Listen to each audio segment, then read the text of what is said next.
नमस्कार दोस्तों, मैं प्रशांत भाटी जेएसबी कोचिंग सेंटर से आज आपके लिए क्षेत्रफल के सारे सूत्र लाया हूँ। यहाँ से अगर आपने ये सारे सूत्र के नोट्स बना कर लिख लिए और याद कर लिए तो यहाँ से यूपी पुलिस और एसएससी जीडी के एग्ज़ाम में 3-4 प्रश्न आएंगे सूत्र पर आधारित। तो सूत्र देखिए, सारे सूत्र लाए, सूत्र आपको नोट्स बनाने कॉपी में और लिखने हैं जी। तो पहले सूत्र देखिए आपसे वर्ग। तो वर्ग वह होता है जिसकी चारों भुजा बराबर हों, वो वर्ग कहलाता है जी। यहाँ पर तो वर्ग की परिमाप का सूत्र होता है जी आपका 4 गुणा भुजा। 4 गुणा भुजा, क्योंकि वर्ग में 4 भुजा होती हैं और गुणा भुजा। अगर आपको वर्ग का विकर्ण दिया हो तो भुजा रूट 2। ठीक है जी। अगर आपसे पूछे वर्ग का क्षेत्रफल तो सूत्र होता है जी भुजा स्क्वायर। अगर आपसे पूछे विकर्ण देकर आपसे पूछे क्षेत्रफल तो विकर्ण का स्क्वायर बटे 2। ये 4 सूत्र आपको वर्ग में याद रखने हैं। अब चलते हैं जी आगे, आपको नोट्स बनाने और ये आपके लिए सूत्र रामबाण साबित होंगे जी। अब आ जाइए जी आप आयत पर। आयत होता है जी जिसकी आमने सामने की भुजा बराबर हो, वो आपका आयत कहलाता है जी। यहाँ पर तो आयत के 3-4 फॉर्मूले आपको याद रखने हैं। पहला फॉर्मूला है आयत का क्षेत्रफल का सूत्र होता है जी आपका लंबाई गुणा चौड़ाई। ठीक है जी।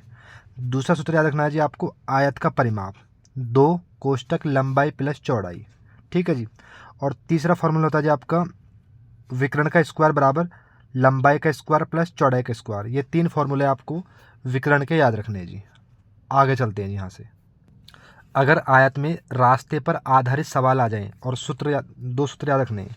अगर आयत के बाहर रास्ता हो तो इसका फॉर्मूला है जी आपका बाहर बने रास्ते का क्षेत्रफल बराबर 2 गुणा रास्ते की चौड़ाई कोष्टक आयत की लंबाई प्लस आयत की चौड़ाई प्लस 2 गुणा रास्ते की चौड़ाई। ठीक है जी।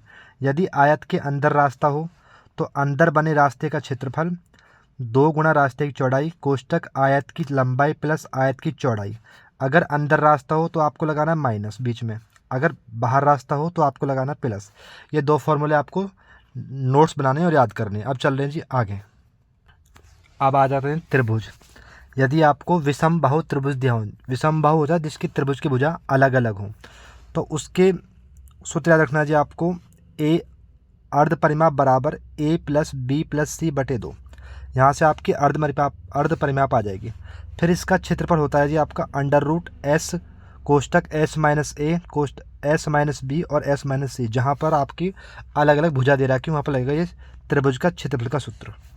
अब आ जाते हैं त्रिभुज का सिंपल क्षेत्रफल का सूत्र 1/2। जहाँ पर आधार हो और एक ऊंचाई हो तो 1/2 कोई एक भुजा और त्रिभुज की ऊंचाई, जहाँ पर आपको आधार दिया हो और ऊंचाई दी हो। उसके बाद समबाहु त्रिभुज के फॉर्मूले का सूत्र होता है जी आपका √3/4 ए स्क्वायर। ठीक है जी। उसके बाद आ जाओ यहाँ पर समकोण त्रिभुज का क्षेत्र सूत्र 1/2 लंबाई गुणा आधार। एक होता है जी आपका समद्विबाहु समकोण त्रिभुज। समद्विबाहु होता है जिसकी 2 भुजा बराबर हो जी। यहाँ पर तो कर्ण का स्क्वायर बटे 4, लंब का स्क्वायर बटे 2, आधार का स्क्वायर बटे 2। ये सारे फॉर्मूले आपको त्रिभुज के याद रखने जी, नोट्स बनाने याद रखने जी। आगे चलते हैं जी। अब आ जाओ जी आप समचतुर्भुज। जिस चतुर्भुज की चारों भुजाएं बराबर हों और दोनों विकर्ण एक दूसरे को समकोण पर समद्विभाजित करते हैं उसे समचतुर्भुज कहते हैं। तो इसके आपको 3 फॉर्मूले याद रखने हैं यहाँ पर। समचतुर्भुज का क्षेत्रफल होता है जी आपका दोनों विकर्ण का गुणनफल बटे 2। एक होता है समचतुर्भुज का परिमाप भुजा गुणा 4। एक होता है जी विकर्ण पर बने वर्गों का योग भुजा स्क्वायर गुणा 4। ये 3 फॉर्मूले आपको समचतुर्भुज में याद रखने, नोट्स बनाकर याद करने। अब आगे चलते हैं जी। एक होता है जी आपका समलभ चतुर्भुज। जिस चतुर्भुज की आमने सामने की 2 भुजा समांतर हो उसे समलभ चतुर्भुज कहते हैं। आपको परिभाषा याद हो या ना हो लेकिन सूत्र याद जरूर होना चाहिए। तो इसका एक सूत्र याद रखना है जी आपका समलभ चतुर्भुज का क्षेत्र सूत्र होता है जी आपका 1/2 समांतर भुजाओं का योग गुणा बीच की दूरी। अब आगे चलते हैं यहाँ से। एक होता है जी समषटभुज। जो आकृति 6 भुजा की हो वो आपका समषटभुज होता है। यहाँ पर आपको 2-3 फॉर्मूले याद रखने इसमें। एक तो याद रखना है जी आपको समषटभुज के परिमाप होती है जी आपकी भुजा गुणा 6। एक होता है समषटभुज का क्षेत्रफल तो √3/4 ए स्क्वायर और गुणा 6। जो समबाहु त्रिभुज के क्षेत्रफल का सूत्र होता है √3/4 ए स्क्वायर। बस इसमें 6 गुणा कर दिए क्योंकि इसमें 6 आकृतियाँ होती है जी यहाँ पर। एक होता है जी आपके परिवृत्त की त्रिज्या, ये हो जाएगी जी आपकी ए, और अंत्यवृत्त की त्रिज्या होती है जी आपकी √3/2। अब आगे चलते हैं जी। अब आ जाओ जी आपके वृत्त। वृत्त की त्रिज्या होती है जी r, वृत्त का व्यास होता है 2r, वृत्त की परिधि होती है जी 2πr, वृत्त का क्षेत्रफल होता है πr स्क्वायर। ये वृत्त में आपको 4 फॉर्मूले याद रखने हैं जी। अर्धवृत्त का होता है जी आपका 1/2 πr स्क्वायर, और अर्धवृत्त की परिमाप होती है 36r/7। ये आपको अर्धवृत्त और वृत्त के फॉर्मूले याद रखने हैं जी, नोट्स बनाने और आपको याद करने जी।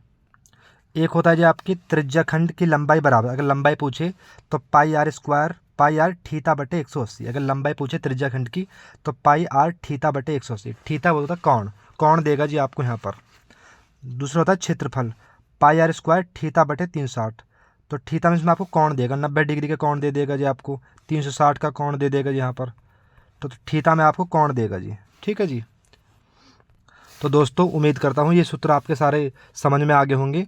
तो आपको एक काम करना है, नोट्स बनाने और अच्छे से याद करने जी। आज के लिए इतना ही काफ़ी है। यदि वीडियो अच्छी लगी तो वीडियो को शेयर करें और चैनल को सब्सक्राइब करें। ये आपके लिए सूत्र सारे रामबाण साबित होंगे।